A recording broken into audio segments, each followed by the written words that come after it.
गाजियाबाद के गांव में सरपंच का चुनाव होने वाला था। इस बार चुनाव में महिलाओं की सीट थी। टुनटुनी चिड़िया गांव के पक्षियों में रजाइयां बंटवाती है। टुनटुनी, ये मैं क्या सुन रहा हूँ? तू प्रधानी का चुनाव लड़ रही है? हाँ मामा, सही कहा आपने। लेकिन ये चुनाव के चक्कर अच्छे नहीं होते। ये सब तो पैसों का खेल होता है बेटा। हमारे पास तो इतने पैसे भी नहीं है। मामू, आप फिक्र मत कीजिए। मेरी कालू कौवे से बात हो गई है। वो कह रहा था कि चाहे जो भी हो जाए, जो गांव की पुरानी प्रधान सुंदरी देवी को वो प्रधान बनने नहीं देगा, क्योंकि उसने कभी गांव में किसी का भला नहीं सोचा। वो सिर्फ अपने बारे में सोचती है। बात तो तू सही कह रही है। वह जब से प्रधान बनी है, उसने आज तक किसी भी जंगल वाले की कोई मदद नहीं की। बस अपनी कोठी गाड़ियाँ यही बनाती गई है। लेकिन एक बात बता, हम पैसे कहाँ से लाएंगे? मामू, आप फिक्र मत कीजिए। कालू ने कहा है कि मुझे बस चुनाव में खड़ा होना है और आगे जाकर एक अच्छी प्रधान बनना है। बाकी सारे पैसे तो वही लगाएगा। अगर ऐसी बात है तो ठीक है, तू जरूर लड़। बस हमारे घर की इज्जत का ध्यान रखना बेटा, क्योंकि तेरे माँ बाप ने जाते समय तुझे मेरे ही हाथों में सौंपा था। आप बिल्कुल फिक्र मत कीजिए, मैं कोई गलत काम नहीं करूँगी। दूसरी तरफ कालू अपने दोस्त जग्गू कालिया के साथ खेतों में सोया होता है और वो नींद में बड़बड़ाता है। टुनटुनी प्रधान जिंदाबाद, टुनटुनी प्रधान जिंदाबाद। मामू देखो, मैंने कहा था ना, अब आप मेरा टुनटुनी से निकाह कर दीजिए। गुरुजी, आपको लगता है टुनटुनी से निकाह करना इतना आसान है? क्या उसका मामू इतनी आसानी से होने देगा? टुनटुनी प्रधानी जीतेगी और मैं तुरंत उसके मामू से टुनटुनी का हाथ मांग लूंगा। तो गुरुजी, हमें इसके लिए पूरी मेहनत करनी होगी। टुनटुनी को जिताने के लिए हमें सबसे पहले दुश्मन की सारी खबर रखनी होगी। शाम दाम दंड भेद सारे ही तरीके अपनाने होंगे। तो चलो चलते हैं गाँव में। दूसरी तरफ बबली कबूतरी अपने घर के दरवाजे पर बैठकर अपनी बहन से कहती है, मैं नहीं लड़ रही है चुनाव। तू ऐसे क्यों कह रही है? तू तो पर्चा भर के आई है। पर्चा तो भर आई हूँ, लेकिन अब सोच लिया है कि मैं कोई चुनाव नहीं लड़ूंगी। मैं अपना नाम वापस ले लूंगी। बहुत हो गया ये रोज का नाटक। कालू बाहर खड़ा होकर सब सुन रहा होता है। अगर ये चुनाव नहीं लड़ेगी तो हमारा तो बहुत नुकसान हो जाएगा। बबली प्रधान जिंदाबाद, बबली प्रधान जिंदाबाद। गुरुजी, जब आपने इसे प्रधान बोल ही दिया है तो जरूर जीत जाएगी। फिर बबली और उसकी बहन लूसी दोनों बाहर आते हैं।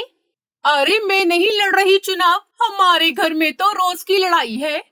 मुझे एक बाबा ने बताया है कि बबली के घर में प्रधानी जानी चाहिए, और तू ये सोचती है कि प्रधान बन जाएगी तो घर का काम कौन करेगा? अच्छा तो ये बात है, लेकिन अगर मैं चुनाव में हार गई तो ना घर की रहूंगी ना घाट की। तू तो रही पागल की पागल। तेरा कुछ नहीं हो सकता। तेरे को बोलकर कोई फायदा नहीं। मैं जा रहा हूँ। रुक जा, इतने विश्वास के साथ बोल रहा है तो मैं जरूर लड़ूंगी चुनाव। ये हुई ना बात। अब तेरी बात में कुछ वजन लग रहा है। मुझे तेरी सीट को मजबूत करने के लिए बड़े काम करने हैं। तू जल्दी से जा और 25,000 लेकर आ। 25,000 किस बात के? जो तेरे खिलाफ है उनको पैसे देकर ही तो तेरी तरफ करना होगा। मैं क्यों दूं पैसे? एक तरफ तो तू कह रहा है कि बाबा ने तुझे बताया है कि मैं ही चुनाव जीतूंगी, फिर तू पैसे क्यों मांग रहा है? बाबा ने ये भी बताया है कि तेरे दुश्मन पैसों से बड़े ताकतवर हैं और वे पैसे खर्च करके तुझे हराने की पूरी कोशिश करेंगे। अगर ऐसी बात है तो मैं पैसों में आग लगा दूंगी। अभी लेकर आती हूँ पैसे। बबली कबूतरी कालू को पैसे दे देती है। बबली प्रधान जिंदाबाद, जिंदाबाद, जिंदाबाद। अपने लिए 5-6 अच्छे सूट बनवा ले चुनाव के प्रचार में जाने के लिए। बाकी तेरे पोस्टर मैं बनवा दूंगा, उसके लिए पैसे अलग से दे दे मुझे। अलग से कैसे पैसे? 25,000 की जगह 30,000 दिए हैं। ठीक है ठीक है, पोस्टर के खर्चे का बाद में देख लेंगे। अब मुझे बहुत काम करना है, जाने दो। बबली प्रधान जिंदाबाद, जिंदाबाद, जिंदाबाद। बबली प्रधान जिंदाबाद करते हुए वो वहाँ से आगे निकल पड़ता है। कालू पूरा माहौल बना देगा, तुझे प्रधान भी बनवा देगा। गुरुजी, कमाल हो गया। 1 मिनट में 30,000। चलो सुंदरी प्रधान के घर। सुंदरी प्रधान जिंदाबाद, जिंदाबाद, जिंदाबाद। सुंदरी प्रधान जिंदाबाद। सुंदरी प्रधान जिंदाबाद करते हुए वो दोनों सुंदरी प्रधान के घर पहुंच जाते हैं। मेरे टक्कर का इस पूरे गांव में कोई नहीं है। प्रधानी का चुनाव तो मैं ही जीतूंगी। हाँ सुंदरी प्रधान, तुम बिल्कुल ही सही कह रही हो, तुम ही जीतोगी। मैं तो स्कूल में खड़ा होकर सारे वोट तुम्हारे ही नाम पर डलवाऊंगा। मेरा बस चले तो सबको भगाकर खुद ही तुम्हारे नाम पर वोट डाल दूं। कालू, तू याद रखना मुझे। इसमें याद वाली क्या बात है? मेरे दादा परदादा, इसके दादा परदादा सब हमेशा से ही तेरे साथ हैं। बस कालू, तूने कह दिया तेरा साथ है तो आधा चुनाव तो मैं अभी जीत गई। अब तू एक काम कर, थोड़े कंबल ले जा और गांव में बंटवा दे। सुंदरी प्रधान, हम ऐसे ही किसी के पास नहीं जाते, और किसी के साथ खड़े हो गए तो उसे जिताकर ही छोड़ेंगे। सही कहा ना जग्गू कालिया? तो बोलो सुंदरी प्रधान जिंदाबाद। बस तुम तो अपनी प्रधानी पक्की समझो। वैसे तो मुझे खुद पर पूरा विश्वास है। अब तुमने कह दिया तो विश्वास और पक्का हो गया। अरे हम जो बताने आए थे वो तो भूल ही गए। मेरे पास बबली आई थी नोटों की थैली लेकर। हमने वो पैसे नहीं लिए। जब उसको वोट ही नहीं देना है तो थैली क्यों लेना है? अच्छा किया। अगर तेरा समर्थन मिल गया कालू, तो मुझे हराने वाला कोई नहीं है। तुझे समर्थन चाहिए या वोट चाहिए? बस समर्थन तो हम तेरे लिए ले ही आएंगे, और जो वोट नहीं देगा उसे खिला पिला कर तेरी तरफ कर देंगे। मुझे तेरे से यही उम्मीद थी कालू। तू जिस चीज पर हाथ रख देगा वो तेरी होगी। बस एक बार मुझे चुनाव जीत जाने दे। जिस चीज की भी जरूरत हो आकर ले जाना। तेरे घर का तो मैं पानी भी नहीं पीऊंगा। तुझे वोट देने के लिए मैं तेरे से कुछ लूंगा क्या? वह तो जब मैं गांव में निकला तो 2-4 पक्षियों ने पूछा कि भाई किसे वोट डालना है, कुछ खिला पिला दो। उसके लिए मैं तेरे से पैसे लूंगा, उनको खिलाने पिलाने के लिए और तेरी तरफ करने के लिए, वरना मैं तो एक पैसा ना लूं। कालू, जब तेरे जैसे लोग मेरे फेवर में है ना, तो मैं ही जीतूंगी चुनाव। अरे वो हरिया तोती आई थी मेरे पास पैसे लेकर कि मैं और अपने साथ वाले वोट उसे दे दूं। मैंने तो सीधा ही मना कर दिया कि मैं नहीं लूंगा पैसे। जब वोट उसे नहीं देना तो उसके पैसे क्यों लेना? ठीक किया तूने। मैंने उसको साफ साफ कह दिया कि इतने पैसे तो सुंदरी ऐसे ही दे देगी मुझे। अब तुम एक काम करो सुंदरी प्रधान, मुझे 25,000 ला कर दो। मैं उनके लिए काजू बादाम और फलों की टोकरी उतरवाता हूँ। बस फिर देर किस बात की है, ये ले पैसे। वो सुंदरी प्रधान जिंदाबाद करते हुए वहाँ से निकल जाते हैं। दूसरी तरफ हरिया तोती के घर उसका पति तोताराम परेशान था। क्या सोच रही हो? मैं ये सोच रहा हूँ कि तू इस बार चुनाव मत लड़। क्यों न लड़ू चुनाव? मेरी बात हो गई है, सारा गांव मेरे साथ है। अरे 2 बार तो मैं भी चुनाव लड़ चुका, देख हार के बैठा हूँ। तुम हार गए लेकिन मैं तो जीतूंगी। अरे रहने दे, तू क्यों घर को बर्बाद करने पर तुली हुई है? तुम कुछ भी कहो, मैं तो लड़ूंगी चुनाव और जीतूंगी भी। तभी कालू आता है। हरिया प्रधान जिंदाबाद। देखो, कालू खुद मेरी जय जयकार करते हुए आ रहा है, और ये जिसके पीछे लग गया वो तो जीत ही गया समझो। अरे तोताराम, क्या बात हो गई? दुखी क्यों हो? क्या बताऊं तुझे, 2 बार चुनाव लड़ा और हार गया। अब ये चुनाव लड़ने को कह रही है, बात ही नहीं मान रही मेरी। अब हार की बात करेगा तो हारेगा ही। जीत की बात कर, जीत की। पीछे मुड़कर देखना छोड़ दे और आगे की तरफ बढ़। कौन समझाए? ये तो पुरानी बात पकड़ कर ही बैठे हैं। मैंने कहा जिसके साथ कालू हो उसकी तो जीत ही होगी। अब तुम्हें क्या बताऊं, 3 बार आ गए मेरे घर पर 30,000 40,000 लेकर। कह रहे थे कि तुम बस चुनाव जितवा दो, पैसे चाहे कितने भी लग जाएं। तूने किसी को हाँ तो नहीं करी? ऐसे कैसे हाँ कर देता? ऐसी गालियां दी, अगर तू सुनती तो तेरे कानों से खून आ जाता। बिल्कुल सही किया तूने।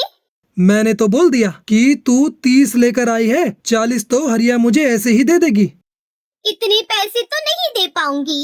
कितने पैसे दे पाएगी? बताओ जी। क्या बताऊं, 15,000 दे दे कालू को। ठीक है, ये तो हमारे घर की बात है। बाकी के पैसे बाद में दे देना। और एक बात बता दूं, ये पैसे मैं अपने लिए नहीं ले रहा, लोगों की खुशामद के लिए ले रहा हूँ, ताकि उनका वोट तेरे नाम पर डलवा सकूं। मुझे क्या करना है पैसों का? वोट के लिए तो हमने दारू मंगा रखी है। अरे बेवकूफ, जो दारू नहीं लेता उनके लिए कुछ और मंगवाना पड़ेगा। बस ये पैसे उनमें ही खर्च करूंगा। ठीक है, पैसे ले जा और दारू की बोतल भी ले जा, और बना दे हमारे नाम का माहौल पूरे गांव में। कालू और जग्गू कालिया हरिया प्रधान जिंदाबाद करते हुए वहाँ से निकल जाते हैं। कुछ दिनों बाद बबली अपनी बहन से कहती है, मुझे बाकी किसी से डर नहीं है, सिर्फ टुनटुनी से डर है। बिना पति की इलेक्शन लड़ रही है। गांव के सारे मर्द पक्षी तो इसे ही वोट देंगे। तुम फिक्र क्यों करती हो? वैसे भी ये अपने गांव की है नहीं, ये इसके मामा का गांव है। इसकी सीट तो कैंसिल ही कर देंगे। वोटिंग का दिन आता है और गांव में वोट पड़ते हैं। सुनो गांव वालों, हमारे अधिकारी जी ने वोटों की गिनती कर ली है। अब वह परिणाम की घोषणा करेंगे। गांव वालों, टुनटुनी 103 वोटों से आगे है और वह गांव की प्रधान घोषित की जाती है। टुनटुनी कालू सब नाचने लगते हैं। गांव वालों, हमें पंचायत बुलानी होगी। यह चुनाव गैर कानूनी हुआ है। हाँ हाँ, सही कहा तोताराम ने। ये चुनाव गैर कानूनी है। टुनटुनी तो इस गांव की है ही नहीं, फिर ये चुनाव कैसे लड़ सकती है? गांव की चौपाल पर पंचायत बिठाई जाती है। गांव वालों, तोताराम का ये कहना है कि टुनटुनी इस गांव में गलत तरीके से चुनाव जीती है, क्योंकि वह इस गांव की है ही नहीं, इसलिए चुनाव दोबारा होंगे। क्यों होगा दोबारा चुनाव? मैं प्रधान बनी हूँ, मुझे जिताने वाले गांव के पक्षी ही हैं। हम पागल हैं जो हमने चुनाव के लिए 10 बीघा जमीन बेच दी। मैंने कोई गैर कानूनी तरीका नहीं अपनाया है। चुनाव लड़ने जीतने के लिए मैं इस गांव की हूँ। मेरा निकाह इस गांव में हुआ है और इस हिसाब से मैं यहाँ चुनाव लड़ सकती हूँ। किसके साथ हुआ है तेरा निकाह? हमें भी तो बता। कालू से हुआ है मेरा निकाह, मैं झूठ नहीं बोल रही। गांव वालों, मेरी बात सुनो। ये चुनाव सही तरीके से हुआ है, क्योंकि प्रधान बनने के बाद किसी को अपनी कोठी बनवानी थी, किसी को फॉर्च्यूनर खरीदनी थी, तो किसी को अपनी बेटी की शादी करनी थी। सबको सिर्फ अपने बारे में ही फिक्र थी। गांव की भलाई की तो किसी को पड़ी ही नहीं थी। इसलिए मैंने इस गांव की भलाई के लिए टुनटुनी से निकाह किया। सबके सामने बोलता हूँ, ये गांव का काम करेगी और विकास भी करेगी। अगर ऐसा नहीं हुआ तो मैं खुद टुनटुनी से उसका इस्तीफा दिलवाऊंगा। गांव वालों, मैं यहाँ पर बड़ी हुई हूँ, लेकिन मैंने हमेशा आप सबको गांव की टूटी सड़कों की वजह से परेशान होता हुआ देखा है। इस गांव में 5वीं क्लास के बाद कोई स्कूल नहीं होने की वजह से बच्चों को इतनी दूर पढ़ाई करने के लिए दूसरे गांव में उड़ता हुआ देखा है। मेरे मामू मुझे पढ़ाना चाहते थे, लेकिन हमारे गांव में कोई स्कूल नहीं था, जिस वजह से मैं आगे नहीं पढ़ पाई। और मैं नहीं चाहती कि हमारे गांव की आगे आने वाली पीढ़ी कम पढ़ी लिखी हो, खास तौर पर चिड़ियाएं, जिन्हें आप सब आगे की पढ़ाई के लिए दूसरे गांव नहीं भेजते। गांव के सभी पक्षी कालू और टुनटुनी के लिए ताली बजाने लगते हैं और इस तरह टुनटुनी चिड़िया जंगल के प्रधान बन जाती है और कालू की टुनटुनी से शादी हो जाती है।